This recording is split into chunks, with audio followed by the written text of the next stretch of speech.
সেদিন সারাটা দিন ঠিক এইভাবেই বৃষ্টি হচ্ছে। তো এই বৃষ্টির মধ্যেও কিন্তু আমরা আমাদের লোকেশানে পৌঁছে যাই। তো ব্রাইডের লোকেশন ছিল আমার বাড়ির পাশেই। আমি একটা টোটো ধরেই চলে যেতে পারবো, এরকম কাছাকাছি। অ্যান্ড আমি এই ব্রাইডের ফুল লুকটা তোমাদের সঙ্গে আগেও শেয়ার করেছি। তো তারপরেও একটা সুন্দর মিনি ভ্লগ আমি শেয়ার করছি, কারণ আমি দেখেছি যে আমি ফেসবুকে মিনি ভ্লগ এরকম আপলোড করলে তোমরা অনেকে অনেক ভালোবাসা দাও, সুন্দর সুন্দর কমেন্ট করো। আমার সেগুলো খুব ভালো লাগে। ওই জন্য আমি কাজের ফাঁকে ফাঁকেও সুন্দর সুন্দর কিছু ক্লিপ নিয়ে নেওয়ার চেষ্টা করি। তো ব্রাইড লোকেশানে পৌঁছানোর আগেই কিন্তু আমি পৌঁছে যাই। ওই জন্য খুব সুন্দর করে ডেকোরেশন করেছিল, সেগুলোর কিছুটা আমি ভিডিও নিয়ে নিই। অ্যান্ড তারপরে আমার ব্রাইড চলে আসে প্রায় 5:30টার দিকে। তো ওকে আমি রেডি করানো শুরু করি, অ্যান্ড 7:30টার মধ্যেই কিন্তু আমি ওকে রেডি করিয়ে দিই। অ্যান্ড তারপরেই ছিল আমার একটা পার্টি মেকআপের বুকিং।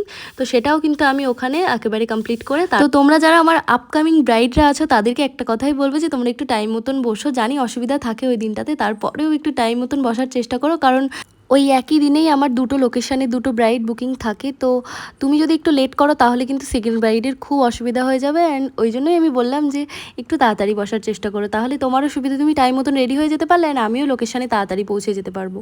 বাট এদিন ছিল আমার একটাই লোকেশানে বুকিং। তো এটার পরেই একটা পার্টি মেকআপ ছিল, ওই জন্য আমার সেরকম অসুবিধাও হয় না। অ্যান্ড তোমরা যারা বুকিং করবে ভাবছো তোমাদের স্পেশাল দিনে, তারা কিন্তু অবশ্যই আমার সঙ্গে কন্ট্যাক্ট করতে পারো হোয়াটসঅ্যাপে, অথবা ইনবক্স করতে পারো ফেসবুকে। ইনস্টাগ্রামে ভিডিওটা দেখলে ইনস্টাগ্রাম থেকেও আমাকে ইনবক্স করতে পারো। বাই।